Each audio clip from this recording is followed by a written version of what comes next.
Imagine करो तुम एक लग्जरी शिप पर आराम से सफर कर रहे हो, चारों तरफ से समुद्र ही समुद्र, लेकिन अचानक दूर से कोई फाइट बोट्स तुम्हारी तरफ तेजी से बढ़ने लगती है और फिर बस चंद मिनटों में AK-47 और RPG से लैस लोग तुम्हारी तरफ तेजी से धावा बोल देते हैं, क्रू को बंधक बना लेते हैं और करोड़ के प्रॉफिट की डिमांड करते हैं। यह है सोमाली पायरेट्स, दुनिया का सबसे खतरनाक समुद्री लुटेरे, जिन्होंने सिर्फ कुछ सालों के अंदर अंदर बिलियन ऑफ डॉलर्स का बिजनेस खड़ा कर दिया था।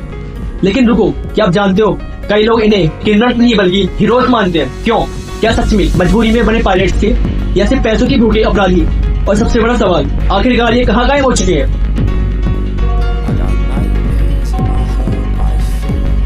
नमस्कार दोस्तों, इमेजिन करो एक ऐसा कंट्री जो पूरी तरह से चोर और डिस्ट्रक्शन में डूब चुका था।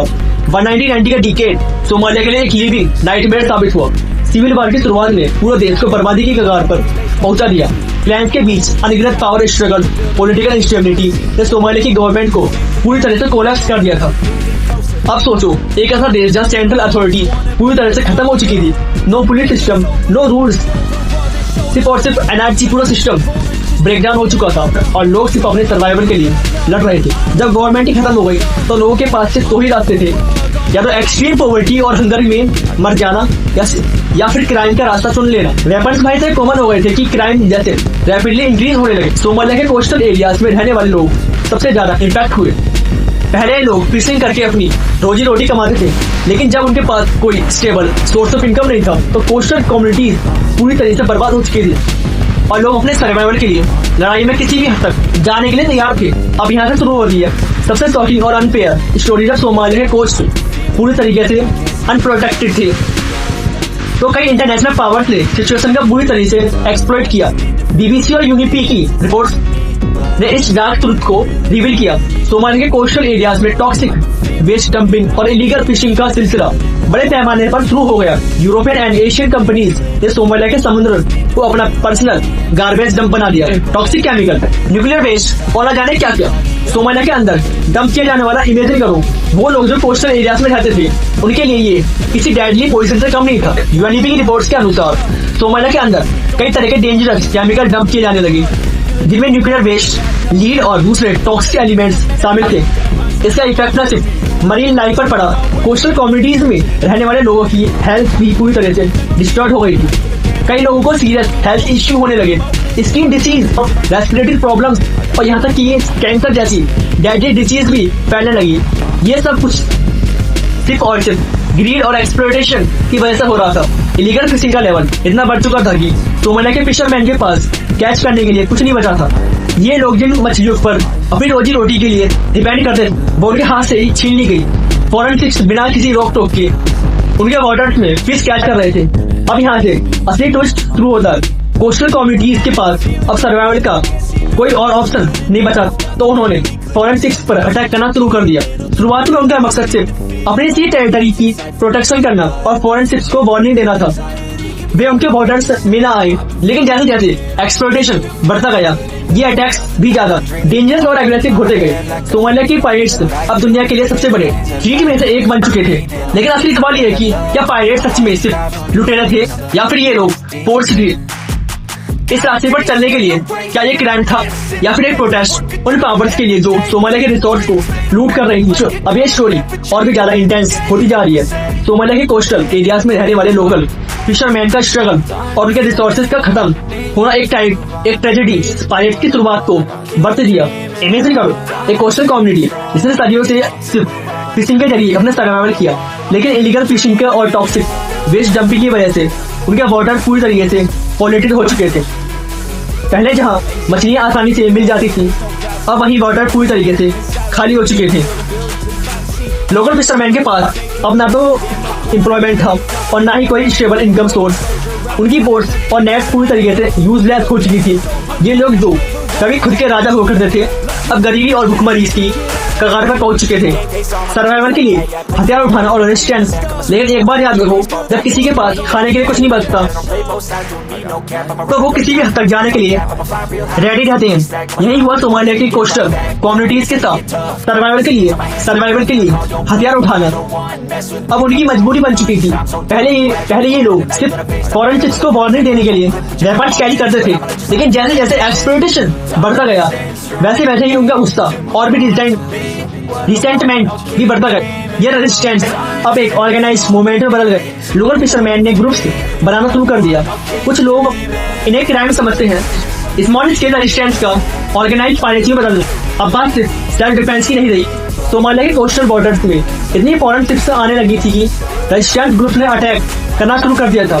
शुरुआत में ये सिर्फ बॉर्डरिंग सूट्स होते थे या फिर शिप्स को टेम्पररी रोकने की कोशिश कर, लेकिन जब उन ग्रुप्स ने देखा कि अटैक इफेक्टिव हो सकते हैं तो उन्होंने इसे एक ऑर्गेनाइज्ड ऑपरेशन में बदल दिया। अब पायरेट्स के पास वेपन्स, बोट्स, कम्युनिकेशन सिस्टम और यहाँ तक कि प्रॉपर प्लानिंग के साथ अटैक करने की स्ट्रेटेजी भी थी। ये अब सिर्फ लोकल फिशरमैन का मूवमेंट नहीं रहा, बल्कि एक पूरी तरह से ऑर्गेनाइज पायरेसी सिस्टम बन चुका था। ताकि अब यहाँ से शुरू होता है एक डार्क लेकिन फैसिनेटिंग ट्विस्ट। जैसे जैसे ये पायरेट्स ज्यादा पावरफुल होते गए, वैसे वैसे ही उन्होंने एक बिजनेस मॉडल भी डेवलप कर लिया था। अभी सिर्फ रेडिएशन या प्रोटेस्ट नहीं था, ये बन चुका था एक $multi-billion ऑपरेशन। फॉरेन शिप्स को हाईजैक करना, उन्हें किडनैप करके रैंसम मांगना, ये सब उनके बिजनेस मॉडल का हिस्सा बन चुका था।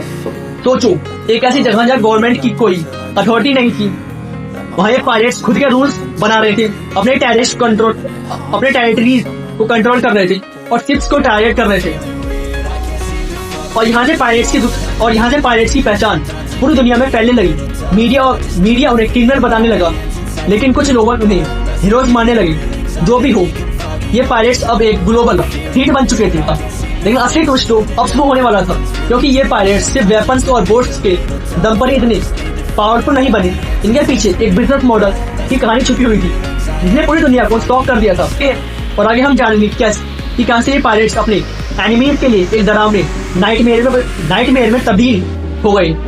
ये छोटे ग्रुप्स बड़े और ऑर्गेनाइज पायरेट्स ग्रुप्स में बदल गए। पायरेट्स के ग्रोथ और एक्सपेंशन एक ऐसी कहानी है जो तेजी से फैलते हुए एक मोमेंट की तरह सामने आई। शुरुआत में ये सिर्फ कुछ लोकल फिशरमैन ने अपने रिसोर्सेज का प्रोटेक्शन। पायरेट्स के ग्रोथ और एक्सपेंशन एक ऐसी कहानी है जो तेजी से फैलते हुए एक मोमेंट की तरह सामने आई। शुरुआत में ये सिर्फ कुछ लोकल फिशरमैन ने अपने रिसोर्सेज का प्रोटेक्शन के लिए हथियार उठाए थे, लेकिन देखते ही देखते हर ग्रुप का अपना टेरिटरी था, अपने रूल्स थे और शिप को हाईजैक करने की अपनी स्ट्रेटेजी थी। ये ग्रुप्स ना सिर्फ अलग अलग तरह से अटैक करते थे, बल्कि एक दूसरे के साथ में कंपटीशन में भी थे, जिससे उनकी ऑपरेशंस और भी ज्यादा डेंजरस और इफेक्टिव होते जा रहे थे। इन पायरेट्स का कोस्टल विलेजेस पर भी गहरा असर पड़ा था। पहले पॉवर्टी और डिस्परेशन थी, वहीं अब पायरेट्स की वजह से इकोनॉमी में बूस्ट आने लगा। पायरेट्स की एक्टिविटीज की वजह से विलेजेस में रिसोर्सेज और मनी आने लगा, जिससे एम्प्लॉयमेंट अपॉर्चुनिटी बढ़ने लगी। ये पायरेट्स कुछ कम्युनिटीज के लिए विलेंस नहीं बल्कि सेवियर्स बन चुके थे। लोग उन्हें एक ऐसा कोर्ट के रूप में देखने लगे जो उनकी परेशानियों का सोल्यूशन निकाल रहा था। पायरेट्स का सबसे प्रॉफिटेबल बिजनेस मॉडल था शिप्स को कैप्चर करना और रैंसम की डिमांड करना। ये कोई स्मॉल ऑपरेशन नहीं था, बल्कि एक पूरी तरीके से प्लान और ऑर्गेनाइज बिजनेस बन चुका था। पायरेट्स पहले शिप्स को हाईजैक करते थे, उसके क्रू को किडनैप करते थे और फिर उनके बदले में मिलियंस में रैंसम मांगने लगते थे। और सक्सेसफुल हाईजैक के साथ उनका कॉन्फिडेंस और भी बढ़ता गया और पायरेट्स का रेपुटेशन भी फैलती गई। ये मोमेंट अब सिर्फ लोकल ऑपरेशन नहीं रहा, बल्कि इंटरनेशनल लेवल पर न्यूज चैनल्स, मीडिया रिपोर्ट्स में कवर होने लगा।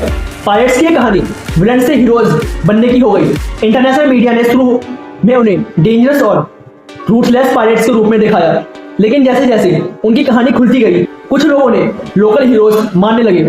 वो हीरोज जिन्होंने अपने रिसोर्सेज की प्रोटेक्शन के लिए हथियार उठाए और अपने कम्युनिटीज की पॉवर्टी से निकालने की कोशिश की। ये ट्रांसफॉर्मेशन पायरेसी की स्टोरी को और भी फैसिनेटिंग बनाता है। लेकिन असली सवाल ये है कि आखिरकार ये पायरेट्स कहाँ गायब हो गए और ये क्यों आज भी उनकी स्टोरीज लोगों को फैसिनेटिंग करती है। क्या आप जानते हैं कि सोमालिया पायरेट्स की कहानी सिर्फ एक्शन और क्राइम की नहीं, बल्कि ये प्रूफ है कि कैसे एक नेशन की प्रॉब्लम पूरी दुनिया को इम्पैक्ट कर सकती है। ये सिर्फ ओशन में रहने वाली पायरेसी की कहानी नहीं, बल्कि पॉलिटिकल इंस्टेबिलिटी और पॉवर्टी की भी है। सोमालिया जैसे देश जहाँ गवर्नमेंट की अथॉरिटी वीक है और economy opportunities almost non exist है, वहाँ के लोग सर्वाइवल के लिए कौन से रास्ते चुन सकते हैं और क्या पूरी दुनिया ने इस प्रॉब्लम को सही तरीके से सोल्व किया था? या सिर्फ सरफेस लेवल सॉल्यूशन से काम चलाया। और सबसे बड़ा सवाल ये है कि अगर पायरेट्स फिर से उभर आए तो क्या इंटरनेशनल कम्युनिटीज प्रिपेयर्ड होंगी? चलिए इस पूरी इश्यू को डिटेल में समझते हैं। जब सोमाली पायरेट्स ने 2000 के दशक की शुरुआत में इंडियन ओशियन और गल्फ ऑफ एडन में शिप्स को हाईजैक करना और रनसम के लिए हॉस्टेज को कैप्चर करना शुरू किया था, पूरी दुनिया में अलार्म सा बज उठा। शिप्स का हाईजैक होना न सिर्फ कमर्शियल लॉस का कारण बन रहा था, बल्कि क्रू मेंबर्स की जान को भी कांस्टेंट थ्रेट में डाल रहा था। इंटरनेशनल कम्युनिटी ने इस प्रॉब्लम को बहुत सीरियसली लिया। यूनाइटेड नेशन ने 2008 में इंटरनेशनल वाटर्स में एंटी पायरेसी ऑपरेशन को ऑफिशियली अप्रूव कर दिया था। इसका मेन ऑब्जेक्टिव था कि पायरेट्स के खिलाफ कोऑर्डिनेट और इफेक्टिव ऑपरेशंस किए जाएं और शिप्स को सेफ्टी को एंश्योर किया जाए। यूनाइटेड नेशन सिक्योरिटी काउंसिल ने मल्टीपल रिसोल्यूशंस पास की, जिनमें कंट्रीज को लीगल अथॉरिटी दी गई कि पायरेट्स के खिलाफ एक्शन ले सके। इस अप्रूवल ने मल्टीपल कंट्रीज को अपनी नेवल फोर्स डिप्लॉय करने का मौका दिया। अमेरिका, चाइना और इंडिया और कई यूरोपियन कंट्रीज ने अपने शिप्स को पायरेट से मुकाबला करने के लिए डिप्लॉय किए। नाटो एंड यूरोपियन कंट्रीज ये ऑपरेशन 2009 से 2016 तक चला। इसका मकसद था कि शिप्स को एस्कॉर्ट करना, पायरेट्स के एक्टिविटीज को मॉनिटर करना और पायरेट्स के अटैक को प्रिवेंट करना। मेनली हॉर्न ऑफ अफ्रीका के आसपास के एरियाज को कवर किया गया। नाटो ने इंटेलिजेंस शेयरिंग, पेट्रोलिंग और एस्कॉर्टिंग जैसी टेक्निक्स का इस्तेमाल करके पायरेट्स के अटैक को कंट्रोल करने में बड़ी सक्सेस हासिल की। यूरोपियन यूनियन ने यह ऑपरेशन 2008 में लॉन्च किया और ये आज भी कंटिन्यू है। इसका प्राइमरी फोकस था कि वर्ल्ड फूड प्रोग्राम के शिप्स की सेफ्टी को एंश्योर करना और कमर्शियल शिप्स को पायरेट्स से प्रोटेक्ट करना। यह ऑपरेशन पायरेट्स के बेसिक को टारगेट करने, उनके बूट्स को कॉन्फिस्केट करना और उन्हें अरेस्ट करने पर भी फोकस करता था। पायरेट्स को अरेस्ट करना और उनके बेसिक्स को डिस्ट्रॉय करना एंटी पायरेसी ऑपरेशंस का इंपॉर्टेंट पार्ट था। कई कंट्रीज ने पायरेट्स को कैप्चर किया और उन्हें ट्रियल के लिए इंटरनेशनल कोर्ट्स में भेजा। पायरेट्स के वेपन्स और बोट को डिस्ट्रॉय करना भी एक इफेक्टिव स्ट्रेटेजी थी ताकि वह फ्यूचर में अटैक न कर सके। इंटरनेशनल एफर्ट्स और कुछ एडिशनल स्ट्रेटेजी की वजह से सोमालिया पायरेट्स की एक्टिविटीज में काफी कमी आई। कमर्शियल शिपिंग कंपनीज ने अपने शिप्स पर आर्म सिक्योरिटी गार्ड्स रखना शुरू कर दिया। ये गार्ड्स हाईली ट्रेंड होते थे और उनके पास मॉडर्न वेपन्स और डिफेंस टेक्निक्स होती है। रिपोर्ट्स के अनुसार जिन शिप्स पर आर्म गार्ड्स होते थे उन पर successfully pirates attack almost zero हो गए। पायरेट्स को मालूम था कि आर्म गार्ड के साथ कॉम्बैट करना उनके लिए एक्सट्रीमली रिस्क था। शिप्स ने अपने रूट्स को चेंज करना शुरू कर दिया था ताकि हाई रिस्क एरियाज को अवॉइड किया जा सके। अल्टरनेटिव रूट को इस्तेमाल करने से पायरेट्स के लिए शिप्स को टारगेट करना मुश्किल हो गया। पायरेट्स के लिए शिप्स की मूवमेंट को प्रिडिक्ट करना कठिन हो गया और इससे उनकी स्ट्रेटेजी फेल होने लगी। शिप्स ने अपने ऑपरेशन स्ट्रेटेजी को मॉडिफाई किया, जैसे कि डे लाइट में ट्रेवल करना, स्पीड बढ़ाना और कांस्टेंट कम्युनिकेशन मेंटेन करना। ये सभी मेथड पायरेट्स के लिए अटैक को और भी डिफिकल्ट बना देते थे। एंटी पायरेसी मेजर्स को इतना इफेक्टिव बना दिया कि पायरेट्स के लिए सक्सेसफुल अटैक करना लगभग इम्पॉसिबल हो गया। अब सोमालिया कोस्ट पर पायरेसी लगभग खत्म हो चुकी है। इंटरनेशनल इफेक्ट्स और स्ट्रिक्ट मेजर की वजह से पिछले कुछ सालों में पायरेट अटैक ऑलमोस्ट जीरो हो गए हैं। एक्सपर्ट्स वार्निंग दे रहे हैं कि पॉलिटिकल स्टेबिलिटी और पॉवर्टी सोमालिया में अभी भी मेजर इशू है। अगर इन्हें प्रॉपर्ली सोल्व नहीं किया गया तो पायरेट्स फिर से उभर सकते हैं। अब लोगों के पास इनकम के लिमिटेड सोर्स होते हैं तो वे इलीगल एक्टिविटीज की तरफ आकर्षित होते हैं। क्या दुनिया ने ऐसी प्रॉब्लम्स को सोल्व किया या सिर्फ पायरेट्स को खत्म करने की कोशिश की? ये एक बहुत बड़ा सवाल है। दुनिया ने मिलकर पायरेट्स को रोकने में तो सफलता पाई, लेकिन सोमालिया की असली प्रॉब्लम जैसे पॉलिटिकल इंस्टेबिलिटी, पॉवर्टी और लैक ऑफ इकोनॉमी अपॉर्चुनिटीज को पूरी तरह से सोल्व नहीं किया। अगर ये प्रॉब्लम्स को पॉवर्टी एड्रेस नहीं किया गया तो पायरेसी फ्यूचर में वापस आ सकती है। सोमालिया पायरेट्स की स्टोरी सिर्फ एक क्राइम स्टोरी नहीं बल्कि यह प्रूव है कि कैसे एक नेशन की प्रॉब्लम पूरी दुनिया को इम्पैक्ट कर सकती है। सोमालिया की पॉलिटिकल और इकोनॉमिक प्रॉब्लम ने वहाँ के लोगों को पायरेसी की तरफ धकेला। इंटरनेशनल कम्युनिटीज ने पायरेट्स को रोकने में सक्सेस तो पाई, लेकिन असली सवाल ये है कि रूट प्रॉब्लम्स को सोल्व किया और अगर पायरेट्स फिर से उभरते हैं तो क्या इस बार इंटरनेशनल कम्युनिटी प्रिपेयर हो गई?